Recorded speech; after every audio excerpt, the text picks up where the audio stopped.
Max Delaney shut the door behind him and I knew something was wrong. He didn't ask how my weekend went, didn't bring his usual fake charm. Just walked in, pulled out an envelope and sat down across from me, like I was an item on his checklist. "Gavin, this won't be easy," he said, voice smooth, rehearsed. "We're pivoting. Our new strategy doesn't align with legacy structures." He slid the envelope across the table.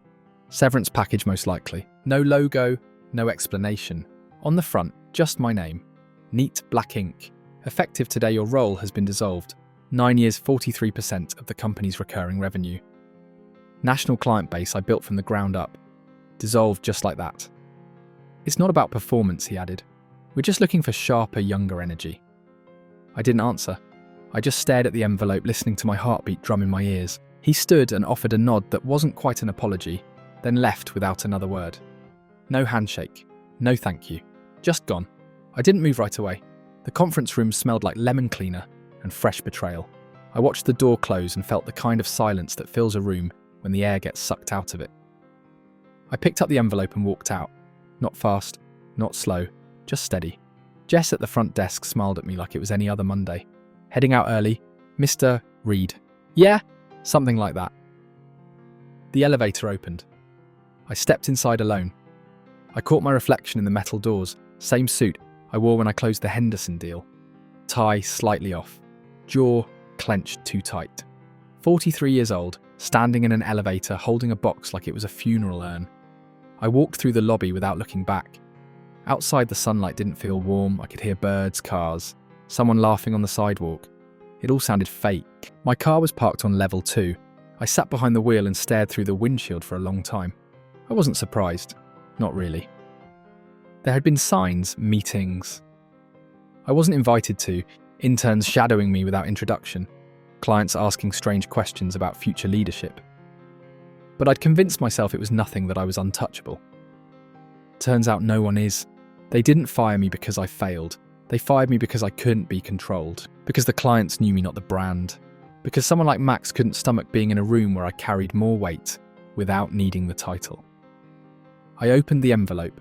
Legalese 2 weeks' pay. NDA. Non-compete clause voided due to termination without cause. That was their mistake. I folded the papers, slid them back inside, and dropped the envelope on the passenger seat. They thought I'd go quietly, that I'd take the hit and disappear. They forgot who built the bridge they're standing on, and they forgot what happens when you burn it. I drove without music. No destination. Just streets I didn't recognise and turns I didn't plan. Every red light felt like a chance to wake up. Every green light felt like someone else's command. My phone buzzed 3 times in the cup holder. I didn't check it. I knew who it was, probably Olivia from finance, pretending she didn't know, asking if I'd be joining the Thursday client summit, or maybe Logan, my old junior, wanting to say something comforting, but shallow. I didn't want words. Not yet. The gas station I pulled into was half empty.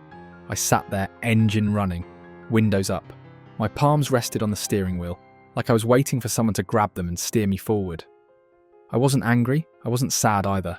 I was blank, like something had been raised without my permission, and I hadn't caught up to the silence yet. The guy at the next pump was blasting country music through an open window. His kid tossed a juice box on the floor, and the man laughed. That laugh hit me harder than the termination did. It reminded me what I'd traded away for a job that no longer existed. Time presence, small invisible moments that built a life. Instead, I'd built a department, and it had collapsed in 30 minutes. I left without filling up the tank. Back home, the air inside the house was stale. Not from neglect, but from absence. I hadn't been here much. Late dinners reheated, guest rooms turned into storage. My daughter's watercolour paintings still taped to the fridge, like artefacts from a life that used to belong to me. I took off the blazer, hung it carefully, unbuttoned my sleeves, rolled them up, poured a double shot of the 16-year Lagavulin I'd been saving for something worth celebrating. I didn't sit. I stood at the counter watching the liquor settle in the glass. There's a sound when whiskey touches heavy crystal. It's soft but sharp, like a quiet warning I drank. The burn was clean, unapologetic. I walked to the living room, still holding the glass. The house looked different now, not because it changed, but because I had. Every surface was too neat, every frame too staged. I'd built this place the way I built my reputation, minimal, professional, dependable. But now it felt like a showroom. No one lived in, I placed the glass on the windowsill and stared out into the backyard. The porch light had been flickering for weeks. I hadn't fixed it. The lawn needed trimming. There were too many leaves in the pool, signs all of them that I'd been present in body, but nowhere in soul. I picked up my phone, unlocked it. Emails, notifications, one calendar reminder. Team sync, Friday 9:30 a.m. I deleted it. There were 15 unread messages. I didn't open any of them. Instead, I tapped notes. Opened a new page and wrote 3 names. That was all 3 people I trusted. 3 people who knew me before titles, before metrics. 3 people who, if I called, wouldn't ask why. I wouldn't need to explain. I stared at those names for a while, not to admire them, to remind myself I wasn't done. I powered off the phone and set it face down. The clock above the stove read 7:12 p.m. The house was silent. Not the peaceful kind. The kind that reminds you who stayed late for the company, and who sat alone in that silence when no one noticed. I poured a second glass slower this time. I didn't toast to anything, didn't need to. She used to make me coffee on Thursdays. Not every day, just Thursdays. That was her quiet way of reminding me I'd been gone the rest of the week. Mia wasn't loud about her disappointments. She was surgical. The silence at dinner, the overwatered plants by the window. The way she stopped asking if I'd be home for the weekend, I used to think it was just her way of adjusting to the pace of my work. Now I wonder if it was her way of adjusting to the absence of me. Our daughter Sadie once asked if I lived at the office. She was 6, I remember. I laughed, not because it was funny, but because I didn't know how to say yes. Back then I measured time by sales quarters, not seasons, not holidays. Everything was a Q1 push, a Q3 recovery. I missed her Halloween recital to be in Chicago.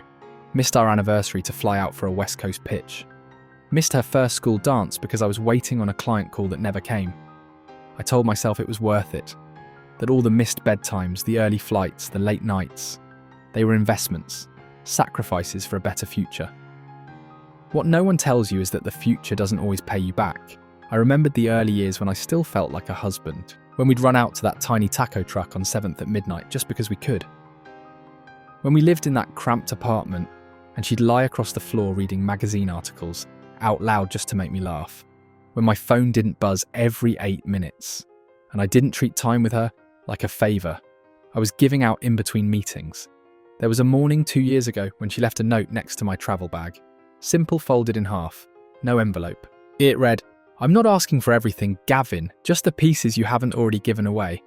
I never told her I read it, just tucked it into my laptop sleeve and flew out to Houston. I thought we were okay. Thought the house being clean, the bills being paid. The calendar synced. That meant we were fine. But now I realised we'd become 2 people, with schedules. Not a couple with a life. I didn't cheat, I didn't lie, I just disappeared. Slowly, quietly, like a man dissolving into his own ambition. And they all let me, the clients loved the version of me that was always available, always sharp, always closing. My team praised the long hours, the constant replies, the way I made them feel like they could breathe because I never did. My superiors sent bonuses and vague compliments. "You're the engine, Gavin. We can always count on you." So I kept pushing. Kept saying yes, kept moving the line farther and farther away from home, until the day came when no one pushed back when they cut me loose. Because by then I wasn't a person to them. I was a fixture, a machine, something built into the walls. They thought they could replace without consequence. I walked upstairs and opened the drawer, in my bedroom, the one where I'd shoved every card Mia wrote over the years. Birthdays, anniversaries, no reason at all notes. They were all there, polite, distant, shrinking with each passing year. The last one was dated 11 months ago. It just said Sadie asked if you were coming to the spring concert. I didn't know what to tell her. I never went, didn't even remember the date.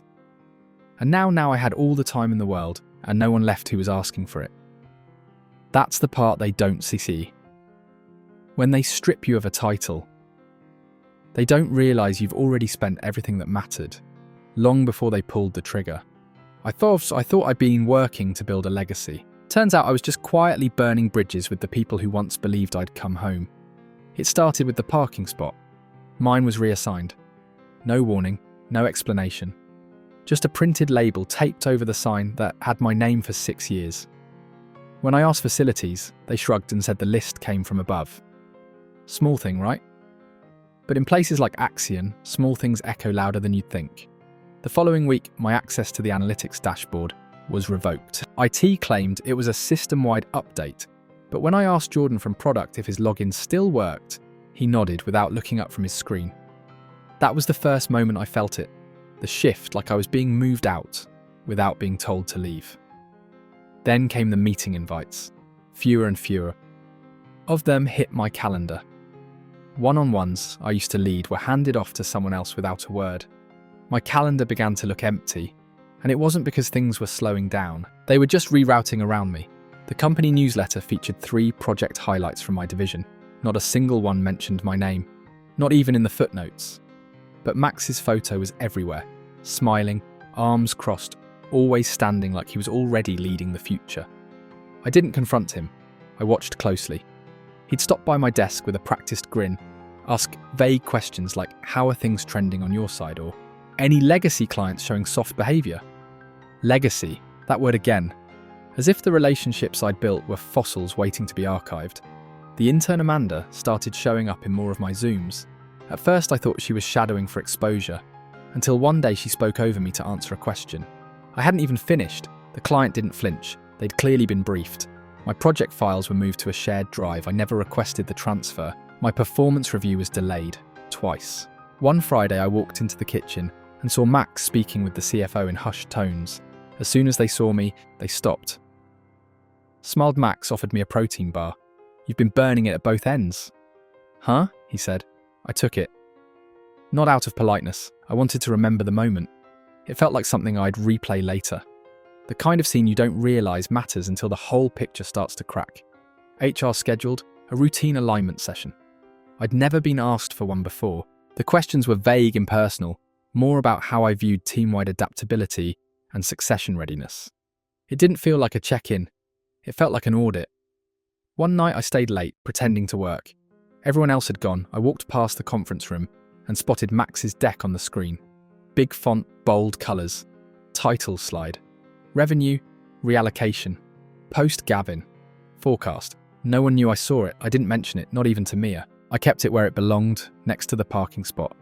The stripped credentials, the disappearing invites, the closed-door conversations I wasn't invited to anymore. It's funny how a man can be erased in plain sight. Piece by piece, with no announcements, just edits. And the worst part, I let it happen, because I believed that doing the work would be enough. Because I thought tenure meant protection. Because I assumed that the respect I'd earned couldn't be undone by someone who hadn't seen the grind it took to build. What he now claimed to lead? I was wrong. They didn't need to stab me in the back, they just needed to stop looking me in the eye. By the time that they made it official, I'd already packed my escape. Not the physical stuff, my office could be cleared in minutes. It was the invisible groundwork I'd been laying for weeks that mattered. I started by calling my lawyer, not the firm the company kept on retainer, the one Mia's cousin used when he sold his business. Discreet, efficient, brutal when necessary. We met off-site. He ordered a club soda. I took a coffee. Black, I laid it out. I suspected they were pushing me out, and I wanted to know exactly what they could and couldn't take from me once it happened. He asked for my employment contract. I slid him the folder I'd already printed. He scanned for 3 minutes, then closed it and said, "Termination without cause invalidates your non-compete. If they let you go, you're free." I remember nodding, but inside something shifted. That line, "you're free," didn't feel like relief. It felt like a challenge. The next day I opened a fresh spreadsheet. I didn't label it anything dramatic, just list A in it. I documented every client I'd brought in personally, not just the signed ones, every prospect I'd nurtured from cold call to contract, every executive I'd coached through onboarding, every company that called me, not the brand when something broke. There were 76 names. I didn't contact them. Not yet. Instead, I created a timeline. One that wouldn't violate a damn thing, but would position me to move the moment they thought I was too stunned to breathe. I updated my personal CRM, resynced it with my phone on my own network, not theirs. I backed up every pitch deck I ever wrote, every strategy doc that had my name on the metadata. Only the ones I created.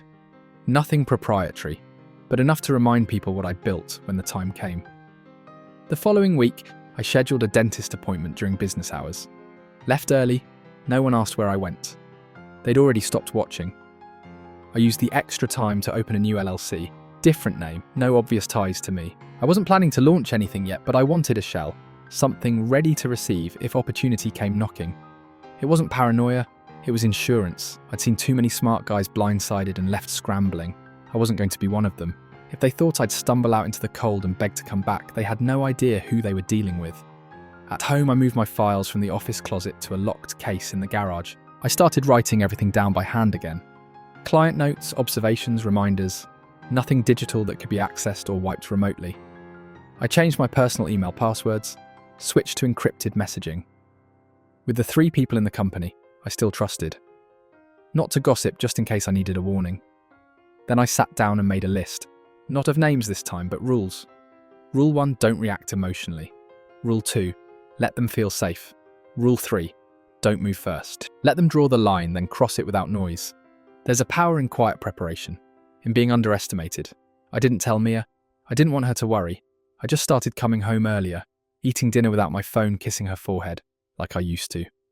Trying to remember who I was before I became someone else's engine. Let them think they had me boxed in. I wasn't planning revenge, I was preparing for clarity. The truth didn't slap me across the face. It slid in like a shadow through a half-open door. Quiet, cold, and unwelcome. It came from Darren, an old colleague I hadn't seen since he took a buyout 18 months ago. We bumped into each other at a networking event downtown. He was sipping a ginger ale, standing in the corner, like someone who didn't miss the game but still wanted to know the score. "You still with Axion?" he asked, casual. "For now," I said, "things are shifting." He tilted his head. "Yeah, that's one way to put it." He paused before continuing, eyes narrowing like he was weighing whether to go further. "They approached me last quarter," he said. "Veritas. Wanted to know if I'd consult on a post-acquisition structure. But they were clear they needed clean transitions, no legacy anchors." The word again. Legacy. Like I was some outdated fixture bolted to the past. "They said that," I asked. He nodded. "Your name came up. Not in a good way. You've got relationships they can't own. That makes you a liability, not an asset." I didn't respond right away. The bar around us buzzed with small talk and bad wine, but all I could hear was that one word, liability. That night I couldn't sleep. I opened my laptop and pulled up every press release. Earnings call, investor rumour connected to Axion. Veritas had been circling for months. A quiet campaign of influence, strategic hires, budget freezes, disguised as resource optimization. And Max, he wasn't just a new guy with a power complex, he was their man inside. Every policy change, every shift in tone, every sudden restructure, it wasn't random, it was deliberate. A soft purge, make the transition easier, trim out anything that couldn't be packaged in a clean slide deck.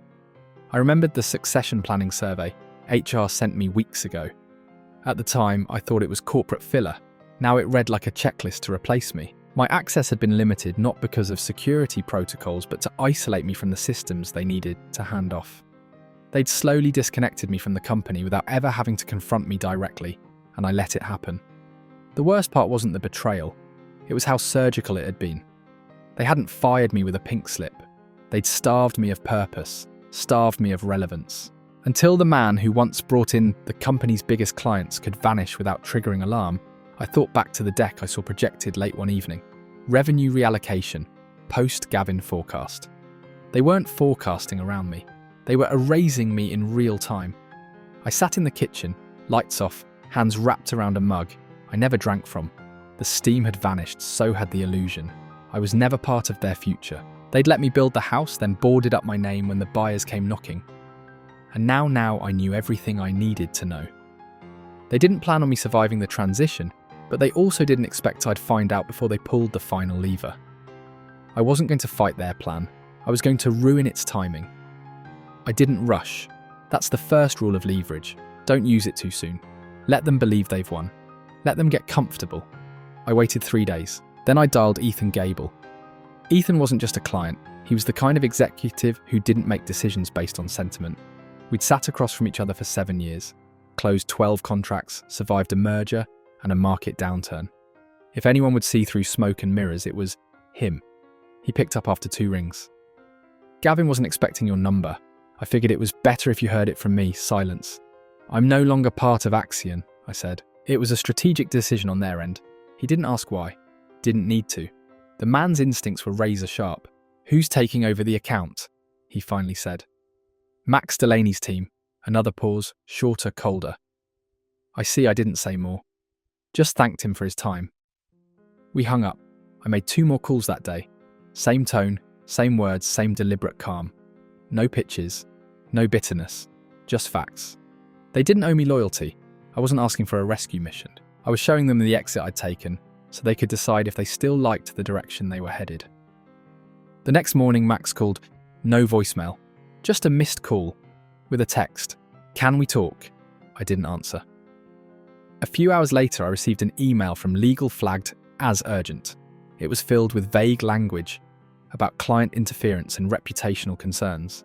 I forwarded it to my attorney without a word. He wrote back 5 minutes later. Nothing actionable. Let them sweat. That afternoon, I scheduled coffee with Lisa, the quiet analyst who'd been at Axion longer than both Max and the CFO. We met at a diner out on Route 14, away from glass buildings and name tags. She slid into the booth with that look people wear when they've been holding something in for too long. "They think you're building a new ship," she said. "They're scrambling." I didn't confirm or deny anything. Just let her talk. 3 accounts paused renewals. This week, finance is freaking out. I sipped my coffee. Max is trying to frame it as a market adjustment, but he's in over his head, and the board's not blind. It wasn't about revenge, not really. It was about timing. If they had cut me loose cleanly, respectfully, I might have walked away and wished them luck. But they tried to erase me, so I returned the favour. Methodically, quietly, precisely. I posted nothing online, I updated no job status, I took no interviews. I let the silence speak. And it did, whispers started. Partners asked questions. Clients delayed decisions. Uncertainty seeped into the cracks they thought they'd sealed. Then I reached out to a small firm I'd once advised during a downturn. Granite Ridge Consulting Boutique. Smart, underestimated. They made room for me without blinking. Offered partnership with equity and freedom. No red tape, no dead weight, just runway. I didn't blast it across LinkedIn. Just called the same 3 names I'd written down weeks ago. "Thought you'd left the game," one of them said. "Not quite," I replied. "Just playing on a better field." Each one followed. Not because I asked, because they knew where the value lived. Max had built a plan on the assumption I was just a number. He forgot. Numbers don't pick up the phone at midnight. Numbers don't fly cross-country to calm an anxious CEO. Numbers don't build trust that outlasts logos. I wasn't replacing what I lost. I was reclaiming what was mine. By the end of the second week, their silence said everything. No press release, no denial, no smug updates on company performance. Just stillness. I didn't celebrate. That's not my style, but I watched. From the outside, it started small, a postponed renewal, here a missed quarterly target there. But under the surface, it was chaos. Their so-called strategic transition had sprung a leak, and they had no clue how to plug it without me. Lisa sent me a message. Max looked like he aged 5 years. Overnight, I almost felt sorry for him. Almost 3 of Axion's key accounts ghosted their account managers. One asked explicitly, "Is Gavin coming back? If not, we're out." The board wasn't amused. From what I heard, the Veritas deal soured. Investors don't like instability, and nothing screams instability louder than hemorrhaging million-dollar contracts with no backup plan. One of their junior execs tried to do damage control, offering deep discounts, fast turnarounds, anything to stop the bleeding. But clients weren't buying features or pricing. They'd been buying confidence, built over years of late nights, last-minute saves, and showing up when it wasn't convenient. Max underestimated them. He thought loyalty could be reassigned like tasks in a project management tool. He didn't understand it had to be earned in the quiet hours, in the hard calls, in the deals that didn't make headlines. When the 4th client dropped, I got a call from Everett, the CEO. He didn't leave a voicemail, just a missed call followed by a text. "Let's connect." Off the record, I didn't respond, I didn't need to. The fallout wasn't mine to manage. Granite Ridge didn't gloat, they didn't need to. The numbers told the story. In under a month, I'd brought over 60% of my former portfolio. Not because I begged or sold a dream, because the relationships were real. The kind built with consistency, not manipulation. I remember sitting in my new office, smaller space, cleaner air, no artifice. Just clarity. the kind you don't get when you're too busy putting out fires for people who don't know your kid's name. I checked my inbox. One subject line caught my eye. Veritas, transaction suspended. No explanation. Just a timestamp and a PDF that read like a white flag. A few hours later, Lisa forwarded an internal memo. Effective immediately. Max Delaney is no longer with the company. Poetic. The man who engineered my removal was now scrubbed from the directory. No, farewell. No thanks. Just gone. I didn't cheer. I didn't pour a drink. I just sat back, looked out the window, and let the air hit my chest. Axion would survive. Companies like that usually do. They'd pivot, rebrand, rewrite the narrative. But those who'd watched it unfold from the inside would never forget who actually held the strings. The funny part, they thought they were playing chess. They were playing checkers with someone who'd memorized every angle of the board. What collapsed wasn't just a plan, it was an illusion. And I didn't have to shout to bring it down. All I had to do was leave. The final message came on a Tuesday morning. Not from Everett, not legal. It was from Alicia, the one that they brought in to shadow me near the end. I've been laid off. If you're hiring, I'd appreciate a chance to talk. I stared at the screen for a while, not out of shock, but recognition. That was the same tone I'd worn like a second skin. Weeks before. Calm, careful, unfinished. I didn't reply, not because I hated her. She was a pawn, not a player, but I had nothing left to give that chapter, not even closure. Later that afternoon, a package showed up at the front desk of Granite Ridge. No return label. Inside was a branded plaque, 2021, Revenue Leader, Gavin Reed. The same one that they'd pulled from my old desk when they restructured me out of their future. There was no note, just the plaque. Like a relic someone didn't know where else to send, I left it in the break room. Someone asked if I wanted it back. I said no, it belonged to someone I used to be. The real severance didn't come in legal documents or unsigned emails. It came when I realised I no longer flinched at the mention of Axion. I didn't check their metrics, didn't wonder who filled the space I left behind. That curiosity had died the moment they tried to rewrite my name out of the margins. A week later, Everett tried again. A mutual connection forwarded me a request. He's open to grabbing coffee, strictly. Personal. Says he'd like to clear the air. There was no air left to clear. I didn't accept, not out of pride. Just principle. There's a line between forgiveness and forgetfulness, and I'd learnt the cost of confusing the two.